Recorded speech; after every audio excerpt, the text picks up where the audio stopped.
अस्सलाम वालेकुम। छोटी ईद की बड़ी खुशियां आपको बहुत बहुत मुबारक हो। हम बांट रहे हैं ईद की खुशियों के रंग सिटी 41 के संग, और इसके साथ साथ मैं हूं आपका होस्ट शिराज भट्ट और मैं हूं आपकी होस्ट महविश शबीब। और जहां जहां हमारी ये ट्रांसमिशन देखी जा रही है वहां वहां छोटी ईद की बड़ी बड़ी खुशियां आप सब लोगों को बहुत बहुत मुबारक हो। और ईद की बात हो और ईद के सुबह जो है एक नया ही अंदाज घर में देखने को मिलता है। ईद की नमाज की तैयारियां हो रही होती हैं, जो छोटे बच्चे हैं वो बड़ों का इंतज़ार कर रहे होते हैं कि ईदी का इंतजार भी कर रहे होते हैं। कब ईद की नमाज पढ़ के वापस आएँ और कब ईदी दी जाए। ख़वातीन का काम जो है वो किचन में होता है, मीठे मिठाई जो है वो बनाई जा रही होती है। और एक रिवायत जो है मुझे ईद की वो बहुत पसंद है कि हम मीठा बना के अपने नेबर्स में लेकर आते हैं, और इसे कहते हैं रिश्ते भी, रिश्तों की मिठास भी बढ़ती है। और यही वजह है कि हमने फैसलाबाद शहर की सियासी, समाजी, कारोबारी शख्सियात को जो है वो अपने इस ईद नशरियात के ऊपर, ईद की ट्रांसमिशन के ऊपर मदऊ किया होता है, इनवाइट किया होता है, ताकि हम उनके साथ बांट सकें इस ईद को और जान सकें कि वो ईद अपनी कैसे गुजारते हैं। तो आज हमारे साथ जो बड़े स्पेशल गेस्ट मौजूद हैं उनका तारुफ करवा देता हूँ। शेख एजाज साहब हमारे साथ मौजूद हैं, जो कि साबिक MP हैं पाकिस्तान मुस्लिम लीग नून से, और उसके साथ साथ सिटी सदर भी हैं PMLN के। शेख साहब अस्सलाम वालेकुम। वालेकुम। आपको ईद बहुत बहुत मुबारक हो। बहुत शुक्रिया जी, खैरियत आपको से? भी ईद मुबारक। और आपके जो नाजरीन हैं पूरे पाकिस्तान में, पूरी दुनिया में, और ख़ास तौर पे फैसलाबाद में, मेरी तरफ से और मेरी पार्टी की तरफ से सबको बहुत ज़्यादा ईद मुबारक। खैर मुबारक, आपको बहुत बहुत मुबारक हो। शेख साहब, हम ये जानना चाह रहे हैं कि ईद अमूमी तौर पर एक सियासतदान की कैसी गुजरती है? क्या ईद पे भी डेरे में मसरूफ़ होते हैं या ईद पर सारी मसरूफियात तर्क कर देते हैं? नहीं जी, ईद तो एक ऐसा यानी अल्लाह ताला ने दिन बनाया है कि जिसमें जब आप ईद पढ़ने जाते हैं तो पहले तो ईदगाह में बहुत सारे लोगों से मुलाकात होती है, और उनमें कई चेहरे ऐसे होते हैं जो साल बाद आपसे मिले होते हैं, कई फिर नमाजी होते हैं जो पूरा रमज़ान आपसे उनकी मुलाकात होती रहती है।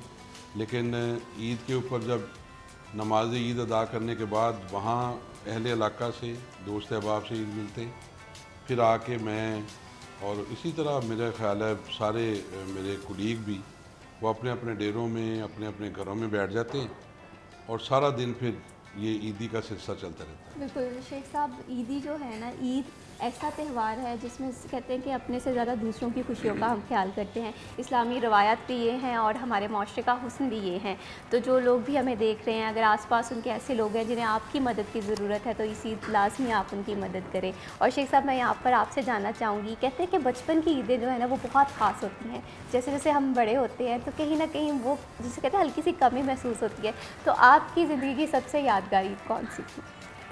देखिए जी, इसको कोई एक लफ्ज़ में समो देना या मैयर कर लेना बड़ा मुश्किल है, खासा मुश्किल है। खासा मुश्किल है। लेकिन ये मैं ज़रूर कहूँगा कि ईद असल में वही है जो बचपन की ईद, जब आपने ईद की हिस्से लेनी होती है, अब तो हमें ईद देनी पड़ती है, तो ये बहुत बड़ा फ़र्क है। अच्छा, लेकिन ये जब सेंस ऑफ रिस्पॉन्सिबिलिटी भी शेख साहब बड़ी दिल को तस्कीन देने वाली चीज़ होती है। जब आपके बच्चे आपसे ईदी मांगते हैं और आप उनको ईदी देते हैं, इसमें तो कोई उसमें भी एक तस्कीन जो होती है ना, उसका भी कोई नेमल बदल नहीं है। इसमें कोई शक नहीं, वो बड़े माशाल्लाह कीमती और बड़े खूबसूरत लम्हात होते हैं कि जब पूरी फैमिली इकट्ठी होती है और आप अपने बच्चों को जो है वो ईद दे रहे होते हैं, फिर वो बेटियां या बेटे आपके छोटे ज़िद कर रहे होते हैं।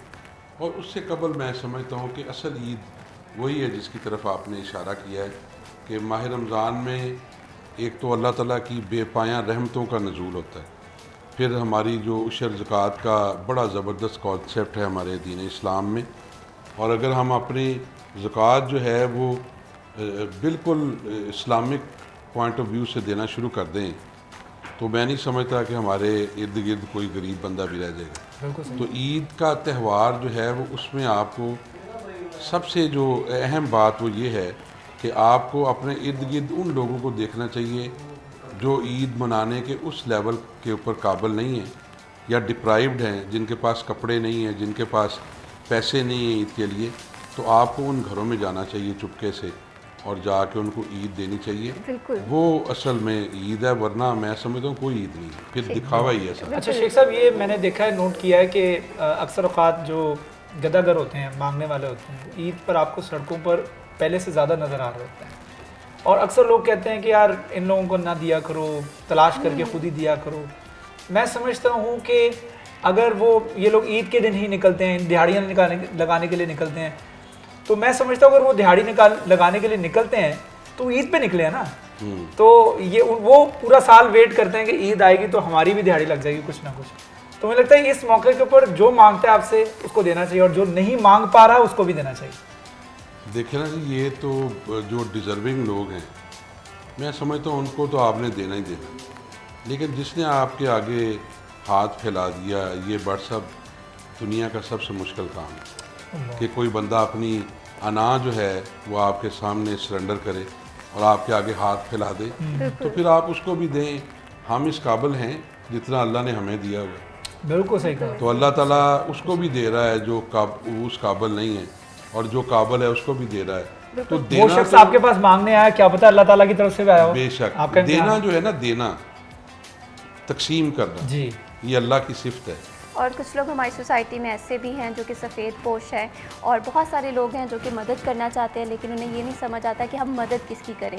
लेकिन जो आपके घर काम करने वाली, जिसे कहते हैं मेड आती है, वो आपकी हक की मुस्तहिक है, वो आपकी इमदाद की मुस्तहिक है। कोशिश किया करें कि छोटी छोटी खुशियों में उन्हें भी ख्याल रखा करें, और यही हमारा, जिसे कहते हैं कि इस्लाम भी दर्ज देता है।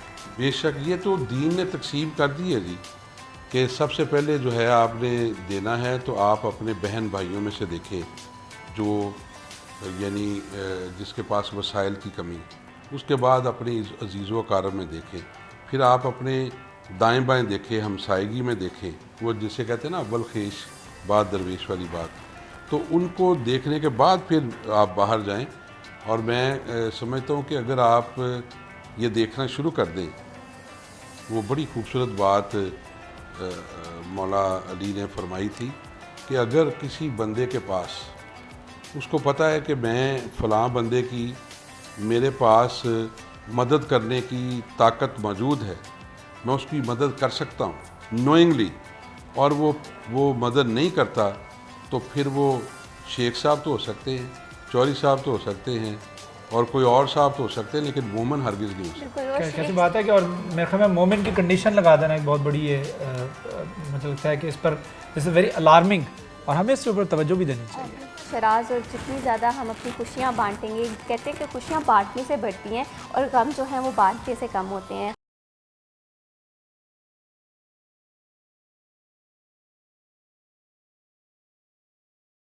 हमारे साथ शेख इजाज़ साहब मौजूद हैं। गुफ्तगू के सिलसिले को आगे बढ़ाते हैं। ईद कैसे गुजारते हैं, अब थोड़ी सी गुफ्तगू करूँगा मैं शेख साहब पकवान के हवाले से। आप फूडी हैं या नहीं हैं? पहले तो मुझे मैं फूडी हूँ जी। अच्छा, फूडी हैं। घर पर फरमाइश, इसके बावजूद कि मैं बट रही हूँ लेकिन फूडी नहीं। अच्छा फूडी हैं तो ये बताइएगा कि मैं वैसे अपने साइज से बट तो नहीं लगता। हाँ, नहीं लगता, आप तो स्मार्ट है जी, तो मैंने ज़रा कंट्रोल किया खाने बड़ा में। बड़ा ज़बरदस्त। अच्छा सर, ये बताइएगा घर पे फरमाइश जो है ईद पर आप करते हैं या जो घर वाले बना ले तैयार कर लें? नहीं, वैसे तो ये अल्लाह का शुक्र है कि जो भी बन जाता है वो खाते हैं, लेकिन ईद के ऊपर तो ज़ाहिर है आपको, जैसे बकरा ईद की एक स्पेशलिटीज़ होती है जी, अगले दिन बारबेक्यू लगना है जी, रात को पहले दिन कलेजी बननी है, फलां होना है। इसी तरह ये चूँकि मीठी ईद है तो इसका आगाज़ जो है ना वो फिर मीठे से होता है। बिल्कुल। मीठे में क्या पसंद है आपको? मीठे में हमारे जो नॉर्मली जो है ना जी, वो कोई पुडिंग्स वगैरह बन जाती हैं, और ख़ास तौर पे जो सवैयाँ होती हैं दूध वाली। सिग्नेचर डिश क्या होती है? हाँ, वो नेचुरल वो ही है जी, सवैयाँ जो है, दूध वाली सवैयाँ जो, वो बड़ी मज़े की बनती हैं हमारे यहाँ। वो हर और घर थोड़ी में सी ठंडी और करके नमाज पढ़ने के बाद वो खाई जाती हैं। वो खाई जाती हैं उनका तो बड़ा माशाल्लाह रमज़ान वैसे कैसा गुजरा आपका? रमज़ान जी बड़ा अच्छा गुजरा है। वेदर के हवाले से भी अल्लाह की बड़ी करम नवाजी रही है, और बड़ी तेज़ी से ये रमज़ान शरीफ का महीना जो है ये इतना बरकतों वाला होता है, यानी आपका कैसेट चेंज हुआ होता है जी ज़हनी तौर पर। आप अल्लाह की तरफ ज़्यादा, वो जैसे नहीं वो नीला गुंबद आप कभी जाएँ ईद के करीब तो वहाँ एक बैनर लगा होता है 11 महीने साढ़े तो 1 महीना ताड़ा तो वो फिर 11 माह तो हम तवज्जो नहीं करते, लेकिन इस एक माह में इतना माशाल्लाह नमाज़ों का अहतमाम, घरों में फैमिलीज़ की अफ्तारियाँ, दोस्तों की अफ्तारियाँ, तो रोज़े बड़े अच्छे गुजरे जी अल्हम्दुलिल्लाह। अच्छा शेख साहब, ये बताएं कि कभी कोई ऐसी ईद जो लीडरशिप के साथ कभी गुजरी हो, या ऐसा मौका हुआ हो कि लीडरशिप को मिलने गए हो ईद? मैं जी अपनी पूरी लाइफ में जब से मैं पॉलिटिकल वर्कर के तौर पे काम कर रहा हूँ, मैं सिर्फ एक ही मैंने जो है वो जाके पढ़ी थी उधर जाती उम्रा में मियाँ साहब की रिहाइशगाह के ऊपर। वो भी अचानक से मुझे जाना पड़ गया लाहौर, कोई आ रहा था लेने के लिए, मुझे एयरपोर्ट पे जाना था, तो मैंने फिर प्लान कर लिया कि मैं उधर ईद पढ़ लूँ। अदरवाइज़ ईद तो एक ऐसी चीज़ है कि लोग दियारे गैर से भी घरों का रुख करते हैं कि आप फैमिली में पढ़ें, दोस्तों में बिल्कुल पढ़ें। वैसे ही। तो शेख साहब आपके दोस्त भी होंगे, हल्का अहबाब भी जिसे कहते हैं कि काफ़ी ज़्यादा बड़ा होगा, फैसलाबाद में काफ़ी लोग आपको जानते जी, भी हैं, अल्हम्दुलिल्लाह। तो दोस्तों के साथ किस तरह से ईद मनाई जाती है? देखिए जी, पहला दिन जो है ना जी, वो तो मैंने कहा कि ऑल द टाइम मैं अपने घर पे होता हूँ, क्योंकि लोग हल्के से आते हैं दूर दराज से ईद मिलने के लिए, तो उनको ईद मिलना, उनके साथ गपशप लगाना, पहला दिन पूरा घर पे। ठीक है। सेकंड डे जो है वो भी आलमोस्ट आधे से ज़्यादा घर पे, और सेकंड डे के अगले यानी अगले दिन जिसे आप टरू कहते हैं, उस दिन फिर इवनिंग में शुरू हो जाती है जी फैमिली। मेरी बहनें हैं यहाँ पर मौजूद, भांजे भतीजी है, माशाल्लाह बड़ी फैमिली है। माशाल्लाह माशाल्लाह। तो साथ मेरी अल्लाह ने मुझे बहनें दी, उनमें से 2 अल्लाह को प्यारी होगी, 5 मौजूद हैं, तो उनकी आगे बच्चे हैं, उनके बच्चों की भी शादियाँ हो गई हैं माशाल्लाह। माशाल्लाह माशाल्लाह। शेख साहब हमारे साथ मौजूद हैं, और मैं ये ईद का हुस्न भी ये है, और ईद का हुस्न ये है कि ख़ास तौर पर अगर हम बात करें तीनों दिन के शेड्यूल के हवाले से, तो हमने दोस्तों का शेड्यूल सेट किया होता है, रिश्तेदारों का शेड्यूल सेट किया होता है, और हमने अपने हल्का अहबाब का शेड्यूल सेट किया होता है। और ईद का हुस्न ही ये है कि आप जो है ना खास तौर पर अपने घर वालों को टाइम बिल्कुल ज़रूर शराज, दें। अगर टाइम देना बहुत ज़रूरी है। ख़ास तौर पर अगर हम बात करें पूरा साल आप मेहनत करते हैं, वो जो लोग कह रहे होते हैं ना कि हमारी कौन सी ईद, वो लोग वही होते हैं जो परदेश काट रहे होते हैं, जो अपने घर वालों के पास नहीं होते। ईद वो होती है जो आप अपने घर पर गुजारें। तो शेख साहब माशाल्लाह, मैं ओवरसीज़ के लिए चाहूँगा कि कोई पैगाम दीजिएगा कि जो बेचारे अपने घर पर अभी भी ईद नहीं कर पा रहे या अपने घर वापस नहीं लौट पाते, और हकीकी तौर पर वो कह रहे होते हैं ईद तो वो लोग मना रहे हैं जो अपने घर पर हैं। हाँ, कोई शक नहीं। 2 किस्म के रिग्रेट्स होते हैं जी ओवरसीज़ को। पहले तो मैं आपके चैनल के वसातत से पूरी दुनिया में बसने वाले तमाम मुसलमानों को ईद की मुबारकबाद पेश करता हूँ, और दूसरा जो मैं गुजारिश कर रहा था कि 2 तरह के रिग्रेट्स होते हैं। एक तो आपको पता होगा कि लोग ओवरसीज़ में हैं और बड़ी खिदमत कर रहे हैं मुल्क पाकिस्तान की, और वो जब उनके को प्यारे रुखसत होते हैं, मदर की डेथ हो गई, फादर की हो गई, या किसी भाई बहन की हो गई बच्चों में से, तो वो टाइमली आके तो उनकी जनाजे में शिरकत जब नहीं होती, तो वो बहुत बड़ा एक रिग्रेट है। बिल्कुल सही। और दूसरा फिर ये त्यौहार है कि जब वो दियारे गैर में होते हैं, तो फिर वो वीडियो कॉल कर रहे होते हैं कि जी, पहले तो लेटर लिखा करते थे, फिर फ़ोन हुआ करता था। मुझे याद है एक वक्त ऐसा भी था कि जो ऑडियो कैसेट है वो रिकॉर्ड होके आया करती थी, उसके ऊपर मैं बैठ के हम लगा के तो मैसेज सुना करते थे। तो अब जदीद दौर है, अब आप जो है वो वीडियो कॉल के ऊपर एक दूसरे को ईद मुबारक कहते हैं। लेकिन ये वाकई एक ऐसा त्यौहार होता है ओवरसीज़ के लिए बड़ा टची, कि वो चाहते हैं कि वो अपने घरों में आएँ, और मोस्टली आ भी जाते हैं। लेकिन जो लोग अरसा 30-40 साल से सेटल्ड हैं, अब तो उनके बच्चे भी वहाँ पे सेटल्ड हो गए, तो वो वहीं पे ईद मना लेते हैं। लेकिन जो थोड़ा अर्सा पहले गए हैं या जिनकी जॉब्स वगैरह हैं वहाँ पे, वो ज़रूर वापस आते हैं। बिल्कुल। और ईद ऐसा त्यौहार है कि सबसे ज़्यादा अपनों की कमी भी तभी महसूस होती है। अगर हम ओवरसीज़ की बात करें तो ओवरसीज़ अगर ईद वहाँ जितनी मर्जी ईदें मना लें, लेकिन कहते हैं कि पाकिस्तानी जो है ना वो खुशकिस्मत हाँ, है कि कोई वो शक अपने नहीं। मुल्क में ईद मना रहे हैं। ये मैं शुक्रिया भी अदा करना, आप जेन्युइन चाय पिला रहे हैं। थैंक यू सो अक्सर मच। जो है ना वो खाली कप पकड़ा अच्छा, होता यह है कि अक्सर ना ईद जब होती है ना, तो रमज़ान मुबारक के फ़ौरन बाद 8-10 दिन लगते हैं आपको नॉर्मल होने में, क्योंकि आप जब भी कुछ खाने लगते हैं या पीने लगते हैं, फौरी तौर पर याद आता है आए मेरा तो रोज़ा है। तो मेरे ख्याल में अल्लाह ताला ने ये एक हमें हुस्न दिया है रमज़ान का, कि आप हलाल चीज़ के बारे में भी शेख साहब इतना ज़्यादा कॉन्शियस हो जाते हैं रमज़ान के बाद, तो आप सोचें कि आप हराम चीज़ के हवाले से कितने ज़्यादा कॉन्शियस होंगे। कोई तो ये खूबसूरत चीज़ है अल्लाह ताला की तरफ से कि आप आदी हो जाते हैं कि आपने हर चीज़ को बड़ा देख सोच के समझ के इस्तेमाल करना है, सोच के खाना पीना है। तो खाने पीने में आप इतने कॉन्शियस हैं, आप ये सोच सकते हैं आप दीगर मामला के अंदर कितने ज़्यादा कॉन्शियस हो। असल में ना जी, रमज़ान की या जो रोज़ा है फ़र्ज़ किया गया, वो अल्लाह ताला को कोई भूख और प्यास से कोई गर्ज नहीं है, वो एक जज्बा है, एक अल्लाह के सामने सरेंडर करना, जी जी, उसके हुक्म को मानते हुए ये मैसेज देना है कि मैं एक तो मेरे जिस्म की, मेरी रूह की, मेरी बदन की तत्हीर हो रही, मेडिकली भी आप देखें। दूसरा, मैं अल्लाह ताला को बड़ा आजिज़ बन के ये बताता हूँ कि या अल्लाह तेरी नेमतें पड़ी होती जब मैं कमरे में जाता हूँ या फ्रिज खोलता हूँ, लेकिन तेरा चूँकि हुक्म होता है तो जितनी मर्ज़ी प्यास हो मैं उसको हाथ नहीं लगाता, सिर्फ तेरी रज़ा के लिए कि तुमने रोज़ा फ़र्ज़ किया। तो ये अल्लाह ने कहा कि ये ऐसी इबादत है, रोज़ा जो है वो तुम पे फ़र्ज़ किया गया और इसका जो अजर है अल्लाह ने कहा कि मैंने खुद देना। बिल्कुल। और माह रमज़ान में हम जितनी भी प्रैक्टिसेस करते हैं, नेक अमाल की, तौबा इस्तग़फ़ार की, वो हमारी प्रैक्टिस है हमें आने वाले पूरे साल के लिए रेडी करने की। तो जो भी चीज़ें हमने माह रमज़ान में सीखी हैं, कोशिश करें कि थ्रू आउट पूरे साल हमारे साथ चले। तो एक दफ़ा फिर हमारे नाज़रीन को ईद मुबारक।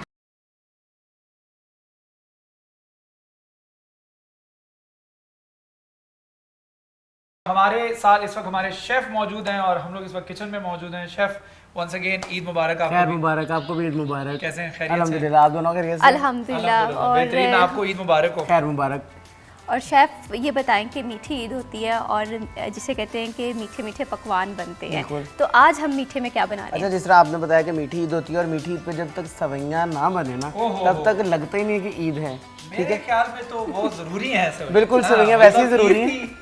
ईद की खुशियाँ हो और मीठी ईद हो और सवैयाँ ना हो तो मेरे को लगता है कि एक खला पैदा हो जाता है। ऐसे ही ईद होता मुकम्मल है, नहीं बिल्कुल ऐसे ही है। क्या तो रेसिपी होगी आज? हम कवामी सवैयाँ बना रहे हैं, ठीक है, जिसके लिए कंट्री प्लस की मैंने सवैयाँ इस्तेमाल की हैं और उनको मैं थोड़ा सा ऑयल के अंदर जो है वो गोल्डन कुकिंग ऑयल के अंदर उनको रोस्ट करूँगा।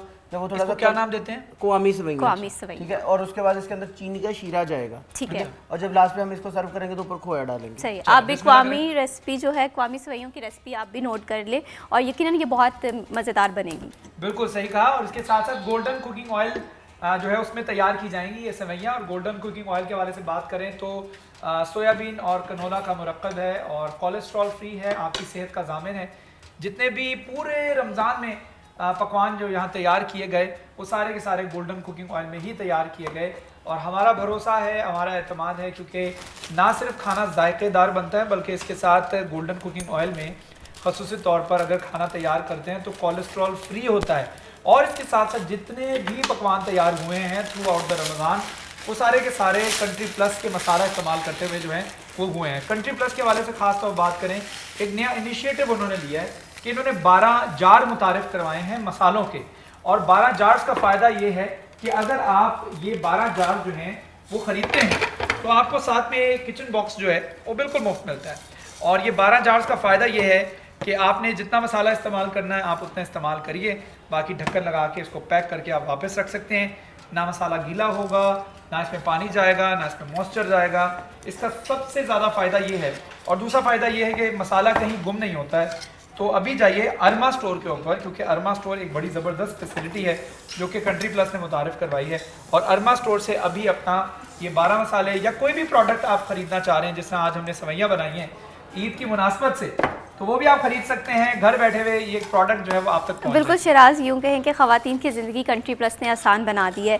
और ईद पे क्योंकि पकवान बनाने होते हैं, मीठा भी बनाना होता है, हंडिया भी बनानी होती है, बारबेक्यू भी करना होता है, तो बहुत सारी चीज़ें जो है ना वो ख़वातीन ने करनी होती है। और खाने में अगर टेस्ट आ जाए तो क्या ही बात है। तो ये टेस्ट जो है वो गोल्डन बनास्पति से आएगा। गोल्डन बनास्पति माहिरीन की निगरानी में तैयार किया जाता है। इसकी क्वालिटी को यकीनी बनाने के लिए इसे 100% इजाफी अशिया से पाक रखा जाता है। खाने को खुशबूदार, रंगदार और सेहत बख्श बनाता है।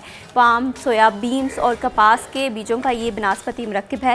विटामिन ए और विटामिन डी की ग़िज़ाइयत इसमें भरपूर तरीके से मौजूद है। और यही वजह है कि ये मिठाई बनाने में भी इस्तेमाल किया जाता है, क्योंकि मीठी ईद है ना, तो आप घर में गुलाब जामुन भी इसे बना सकते हैं। और गुलाब जामुन तो बहुत ही ज़बरदस्त बनती है। और जैसे कि हमारे शेफ़ का भी गोल्डन बनास्पति इंतखाब है, हमारे किचन में तो गोल्डन बनास्पति ही इस्तेमाल किया जाता है। बिल्कुल सही कहा। और इसके साथ साथ अगर हम बात करें रूह अफ़ज़ा के हवाले से, तो रूह अफ़ज़ा जो है वो थ्रू आउट द माह रमज़ान जो है वो इस्तेमाल किया गया है। 1947 से लेके अब तक जो है वो हर पाकिस्तानी का, हर ख़ास व आम का इंतखाब जो है होता है रूह अफ़ज़ा होता है। रूह अफ़ज़ा ने एक नई टैगलाइन जो है वो मुतारिफ़ करवाई है और वो ये है कि चल मेरे लाल। और चल मेरे लाल का मतलब ये है कि उसके तहत 2 बातें आपको बड़ी खूबसूरत और बड़ी प्यारी बातें आपको समझाई जाती हैं। और वो ये है कि पहली तो ये थी कि आपने इफ्तार के टेबल पर जब भी बैठना था तो आपने इफ्तार की दुआ जो है उसको याद रखना था। और इसके साथ साथ दूसरा ये कि ईद के पकवान बनाते वक्त ख़ास तौर पर अपनी ख़वातीन को असिस्ट करें, उनकी हेल्प करें। किचन के अंदर अगर आपको खाना तैयार कर रही हैं, वो आपके लिए मीठा तैयार कर रही हैं, आपके लिए ही कुछ ना कुछ गुलाब जामुन तैयार कर रही हैं, कोई खाने बना रहे हैं, कोई बिरयानी बना रहे हैं, तो कुछ ना कुछ हेल्प कर दें, कुछ ना कुछ प्याज काट के दे दें, ये भी बहुत बड़ी हेल्प होगी। अगर आप शरबत बना रहे हैं तो रूह अफ़ज़ा जो है उसमें चीनी घोल के दे दें, तो ये भी एक बहुत बड़ी हेल्प होगी। बिल्कुल शहराज, और जैसे ईद का त्यौहार है तो ईद में हम क्या करते हैं कि गेस्ट आते हैं, साथ फ्राइज सर्व की जाती हैं, कटलेट सर्व किए जाते हैं। तो कुछ गेस्ट जो होते हैं वो थोड़े से ना हेल्थ को लेकर काफ़ी ज़्यादा कॉन्शियस होते हैं, डाइट को लेकर काफ़ी कॉन्शियस होते हैं। तो ऐसे गेस्ट के लिए दी ज़ूब किचन टॉवल है जो कि चिकनाई को अप टू 260 कैलोरीज तक अब्जॉर्ब करता है, और आप और आपके जो गेस्ट हैं वो गिल्ट फ्री खाना खा सकते हैं। हेल्थ भी आपकी अच्छी रहेगी, फ्राइज चीज़ें भी आप खा लेंगे, और जिसे कहते हैं कि मज़ेदार सा ईद का त्यौहार जो है वो मज़ीद मज़ेदार हो जाएगा। तो इसके साथ साथ अगर हम बात करें किचन के हवाले से, तो हमारे यहाँ पर जितने भी किचन अप्लाइंसेज इस्तेमाल किए जाते हैं वो फोटाइल के किए जाते हैं। फोटाइल किचन अप्लाइंसेज जो है वो हमारा एतमाद है, हमारा कॉन्फिडेंस है, और नंबर 1 एशिया का ब्रांड है जो कि हर किस्म के तबके के लिए प्रीमियम क्वालिटी जो है फराम करता है। अगर हम बात करें एनर्जी एफिशिएंसी के हवाले से तो बेहतरीन है, और आपको गैस और बिजली की बचत में कलीदी किरदार अदा कर रहा है। और ख़ास तौर पर अगर फोटाइल के हवाले से बात करें तो फोटाइल ही हमारा इंतखाब होता है। तेज़ी से खाना पकाने का तजुर्बा हमारा भी फोटाइल के साथ होता है, मिनटों में खाना तैयार हो जाता है, और टेस्ट और क्वालिटी के ऊपर कोई भी कॉम्प्रोमाइज़ नहीं किया जाता। और फोटाइल ने ख़ास तौर पर जो सेफ्टी मेजर्स को पूरा फॉलो किया है, इंटरनेशनल बैनुल-अक़वामी 12 स्टैंडर्ड से गुजर कर सेफ्टी मेजर्स जो हैं उनका ध्यान रखा जाता है। तो यही वजह है कि आपकी फैमिली और आपकी सेफ्टी जो है वो प्रायोरिटी होती है। और ख़ास तौर पर बात करें फोटाइल के हवाले से, और हमारे यहाँ भी महवेश जितने भी हमारे अप्लायंसेस है किचन के वो फोटाइल पे। बिल्कुल शराज, जिस पे कहते हैं फोटाइल पे हमारा पूरा भरोसा है। और जैसे मैंने अभी थोड़ी देर पहले बात की थी कि गेस्ट आते हैं तो गेस्ट क्या ट्राई करते हैं कि कोई नई जो है ड्रिंक उन्हें सर्व की जाए। तो फ्रूटफुल एक ऐसी ड्रिंक है जो कि जापान, ऑस्ट्रेलिया, कनाडा समेत तरक्की याफ्ता ममालिक में एक्सपोर्ट की जाती है। ट्रांसपेरेंट कैन है और आंखों सामने जो भी चीज़ हो उस पर ज़्यादा ट्रस्ट किया जाता है। डिफरेंट फ्लेवर्स में मौजूद है, कोई भी फ्लेवर आप इसका उठा लें, हर फ्लेवर इतना ज़्यादा मज़ेदार है। और अगर आपके घर मल्टीपल गेस्ट आए हुए हैं जिनका चॉइस डिफरेंट है तो आप डिफरेंट फ्लेवर्स भी उन्हें ट्राई करवा सकते हैं, और यकीनन वो काफ़ी ज़्यादा पसंद अच्छा, करेंगे। मैं भी एक बात है कि आपने हमेशा रमज़ान के महीने में खाना तैयार हो रहा होता था तो आपको ये फिक्र होती थी कि रोज़ा है, खाना ट्राई नहीं कर सकते हैं या टेस्ट नहीं कर सकते, चीनी या नमक टेस्ट नहीं कर सकते। तो अब मेरे ख्याल में वो डर तो नहीं होगा। नहीं, अभी थोड़ा सा है क्योंकि सुबह जब नमाज के बाद हम वापस आए हैं तो मुझे ये था, मैंने कहा पानी नहीं पीना रोज़ है। हाँ, वो थोड़ा पानी सा नहीं पीना रोज़ है। एक इंसान की ना आदत बन जाती है। लेकिन थ्रू आउट हमने शेफ़ जहांज़ेब से बहुत कुछ सीखा है, रेसिपी सीखी हैं, और यकीनन हमारे नाज़रीन ने भी सीखी अच्छा, ये होंगी। बताएगा कि ये आपने ब्राउन कर लिए से? जी, थोड़ी ब्राउन करनी है। अब इसके अंदर जो है चीनी का शीरा बना कर डालूंगा और फिर उसके बाद इसको दम पे रख देंगे। अच्छा, दम पे रख देंगे, और उसके बाद ये तैयार दूध कब ऐड? नहीं, दूध नहीं इसमें ऐड होगा, लास्ट में सर्व करते वक्त खोया ऐड होगा। चलिए बिल्कुल, ठीक है, हमारी मीठी सेवियां जो है ईद वो तैयार हो रही हैं मीठी ईद की।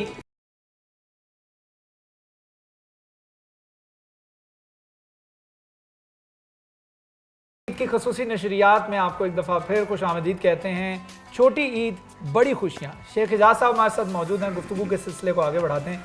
शेख साहब माशाल्लाह अगर फैसलाबाद के हवाले से बात करें तो फैसलाबाद के जो लोग हैं वो भी बड़े मैं समझता हूँ कि दिल से ईद मनाते हैं। मैंने देखा है कि बड़ा लोग ना इसको सेलिब्रेट करते हैं बहुत ज़्यादा, और लोगों में देखा जाता है मिलनसार हैं लोग, मिलने वाले हैं, अपने हल्का अहबाब में जो जाके लोग मिलते हैं।